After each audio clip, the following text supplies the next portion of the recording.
Hello friends, welcome to Relevant GRC. In today's video, we are continuing our series of ISO 27001 implementation guidance. In our previous video, we looked at how to write an information security policy. In this video, we are going to look at an overview of risk management with ISO 27001 practical guide. We will be diving deep into practical risk scenarios, risk assessment. I will be arming you with the strategies to not just survive, but thrive in the face of unexpected challenges. Imagine this: a critical system fails, a supply chain grinds to a halt, an unforeseen event compromises your personal safety in the organization. What will be the next move? Don't wait for the disaster to strike. I will be giving you crucial insights into real-world scenarios, equipping you with the knowledge to proactively identify vulnerabilities and implement effective mitigation plans before it is too late. One thing I'm going to assure you in this video is that we are going to do hands-on. We are going to look at all the various areas in risk assessment. We are going to look at practical guides, risk-based thinking. So without much spending of your time, my name is Nathaniel Konu. For more information, you could check my YouTube videos and also check my LinkedIn profile. So let's get started.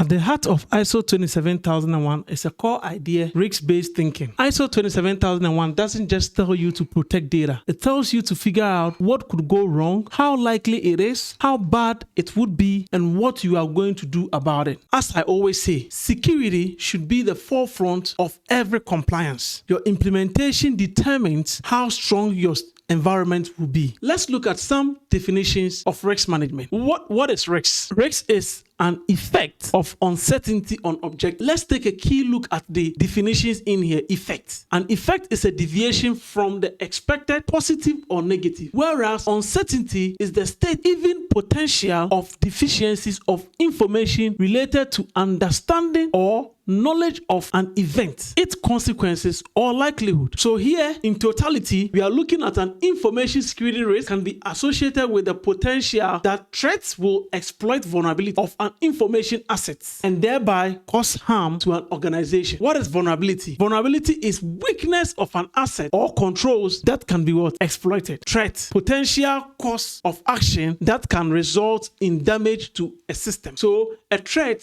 you having a weak password in your environment, and then a hacker is exploiting that weak password. Now, if a hacker is exploiting that weak password, we are now saying that is a threat. Now, as I earlier stated, the weakness of an asset, which is your password being exploited in your organization, that is what we are terming as your vulnerability. Now, the chances of this happening or the probability of this happening is what we refer to as our likelihood. Once we do know our likelihood, then what is the extent or severity of the effect that is being caused by the risk or the threat or vulnerability, which we are also terming as our impact. Now we know the impact. What is the consequences? Consequences is a specific outcome or result of an event. So these two terms get mixed up as one: impact and consequences. Impact, as I've earlier stated, is the extent or severity of effect caused by the risk, whereas the consequence is the specific outcome. So let's say there is a data breach that has occurred in an organization. What is the consequence of that data breach? The consequence of the data breach is an unauthorized access to personal data, regulatory fines, customer loss, trust. And then what is going to be the impact of that data breach? The impact is going to be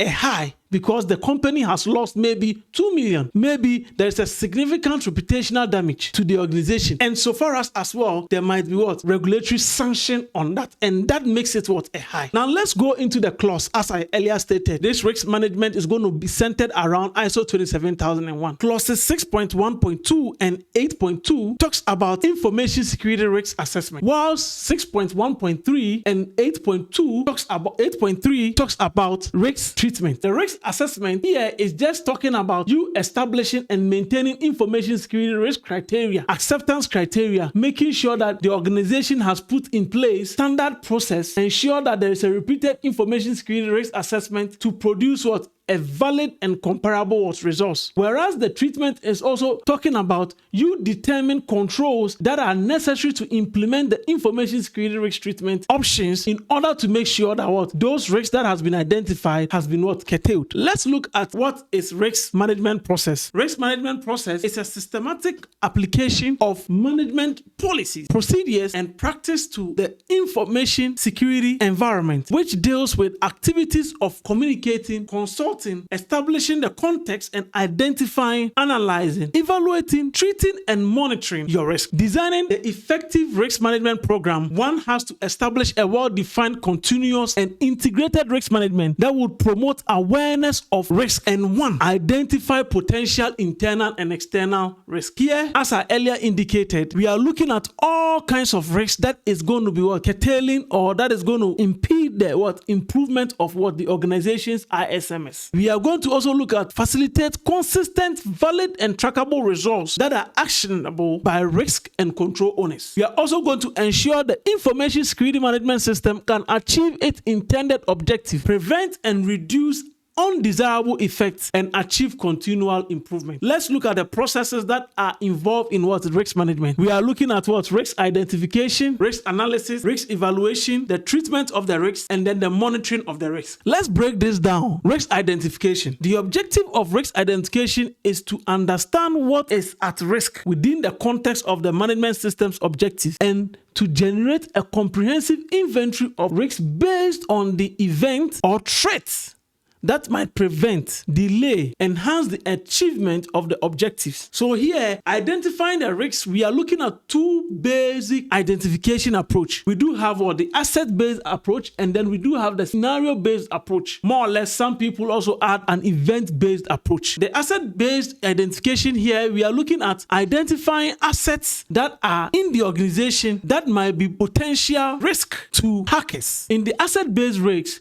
we are looking at identifying the asset the organization do have. You can decide to divide it into two key approach. The asset categories can be primary or business asset, and then we do have supporting assets. Primary or business assets here, I'm referring to information or processes of value to the organization. And then supporting assets here, I am looking at components of the information system on which one or several business assets are based on. So primary or business assets are often used in event-based approach. Like I said, some people have a third identification, which is the event identification. So if you are classifying your assets in this point of view, you'll be able to now understand how you can be able to categorize your assets into these two key areas, which is the primary and then the supporting assets. Let's look at some of the assets that I am referring to.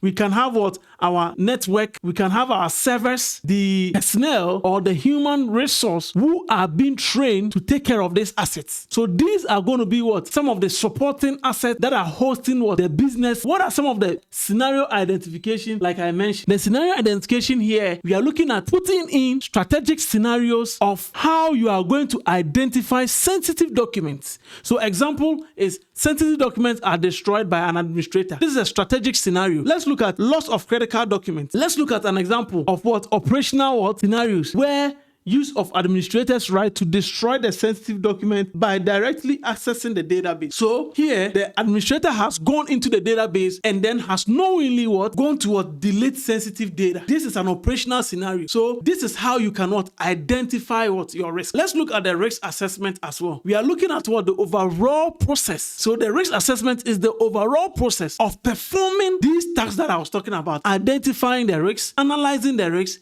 and evaluating the risks. So like I said, we do have two types of identification, which is the asset-based and then the scenario-based. You could also add an event-based. Now, in the risk assessment, we can also then classify them as asset-based risk assessment and then a scenario-based risk assessment. What are the asset-based risk assessment I'm referring to? You are identifying and evaluating risks associated with these assets within the organization. So like I earlier mentioned, when you have a server in your organization, a server is a hardware. So whatever risk that is associated with those servers, so maybe there's a CV, there's a vulnerability that is being exploited. That vulnerability is a risk in the environment, and hence you need to identify that vulnerability that is associated with that asset. Again, you could have applications in your environment. So applications like Workday, applications like ServiceNow, all these sit on a particular server. So these assets, you can be able to what? Identify any risk that is associated with it, and then what? Document those assets, and then evaluate the risks associated with those assets. What is the scenario-based assessment that I was referring to? Earlier on, I made mention of strategic scenarios. I made mention of what? Operational scenarios. Here we are what? Imagining specific real-world scenarios, event or incident that could what? Impact the organization. So like I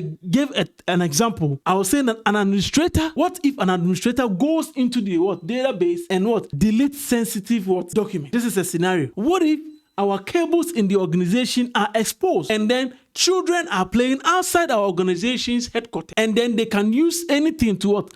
Cut those cables. This is a scenario. Let's jump into the impact scale. So, like I earlier defined what an impact is, which you can find above here, the extent or severity of what? Effect caused by what? A risk. The scale here, we are referring to low, medium, high, or critical. Like I said, there is a difference between what? Impact and what? Consequence. There is what? Similarities between them, but what? There is a slight difference. So here I am defining my impact scale as low for consequences of the risks having a minimal adverse. So the risks having what? An adverse effect on our organization, operation, and asset. Here we are considering that the devastation or the deviation of what? The risk that is going to be caused in the environment is going to be what? Minor. It is intangible. Medium, we are also saying that the risk has a moderate or significant adverse effect on the organization. So an outage to services, financial damage such as service level agreement credit to customers, and moderate operational expenses for remediation. So all these things, we are saying that they are what? They are medium. And then we are saying that a high is what? A severe adverse what? Effect. So whenever what? There is a data breach, data leakage, loss of reputational brand, the lack of scale, financial repercussions, all these things are what? Are high in the organization. So like I also said, what is the likelihood? What is the probability of this happening? Probability scale, you can determine it anyhow you want. You can decide to put it in any categories that you want. Here I do have just 4 scale. I do have unlikely, possible, likely, and what? Like I said, risk metrics or the level of risk can be determined in different ways. We do have the qualitative and then the quantitative approach. So you should be able to be wide versed on how or what the quantitative is and then what is qualitative as well. Quantitative, we are just what? Using value. We are just multiplying the likelihood and what? The impact to be able to get what? A quantitative risk. We are associating what? The risks with values. We are assigning values to the risk, and that is what? Quantitative. Qualitative,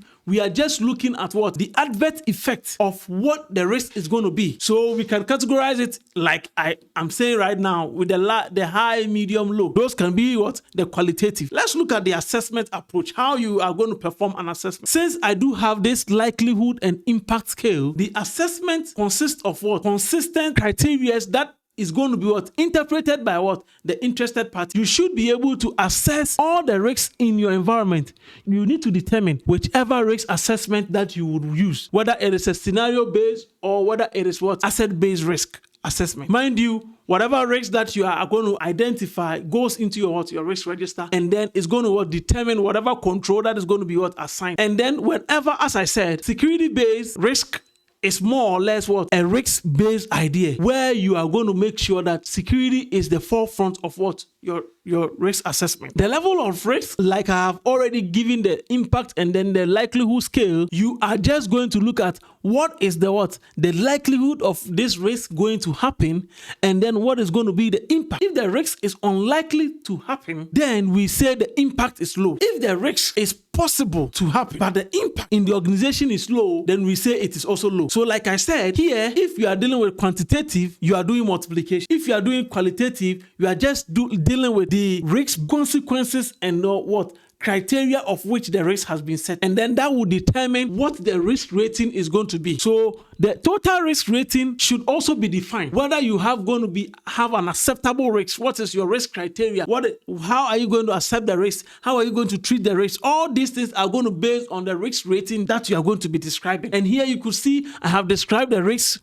rating low, the potential effect of the exploitation of the underlying information resources is negligible. So like I said, if the impact and then the likelihood are both low and unlikely, then it is low. So it means that whatever adverse effect that the organization is going to have is going to be negligible. It's intangible. All these are going to be factored into what? Your risk prioritization and then the risk treatment. So prioritizing your risks is you are just going to focus on the critical risk first. And then the treatment is you are just going to what? Apply the risk categories that you have described in the organization. So like I earlier talked about, your risk rating description is going to play a major role in your risk prioritization and treatment. And then the treatment, we do have several methods. You could see here we have the accept, the mitigation, the transfer, avoidance, and excluding. So you are accepting the risk, meaning that whatever risk that happens in the organization, you are accepting the risk. A typical example is there's a vulnerability in the organization whereby there has been what? End of life on that.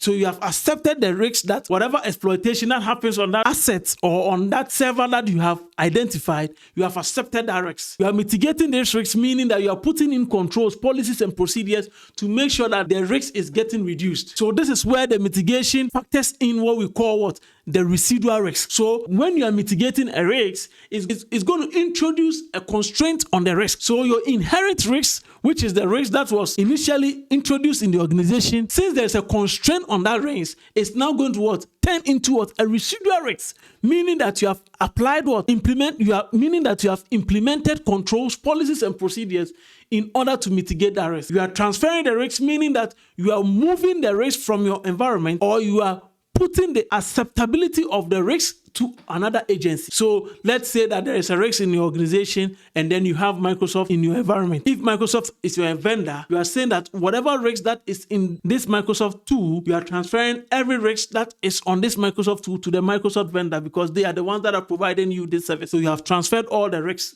to them. Let's look at reviewing your risks constantly. Like I said, risk assessment should be an ongoing process. So you need to be able to monitor your risk. You need to be able to make sure that you are reviewing your risks after the status of treatment activities are maintained and reported. Remember, statements of applicability are made based on identification of risk, and then you are always going to be performing a risk assessment to identify the controls that you need to document into your statement of applicability. Let's look at an example of an asset-based risk and then the scenario-based risk. So this is an asset-based risk. Here you could see that I've identified the assets in here on the column D, as you could see, like I was talking about, and then you could see all the threats and vulnerability that has been issued in here. So let's look at the scenario-based risk. Like I said, you could see in here, I have also identified the description of the risk. So you could see I have a malicious insider. I have determined the description. I have also put it across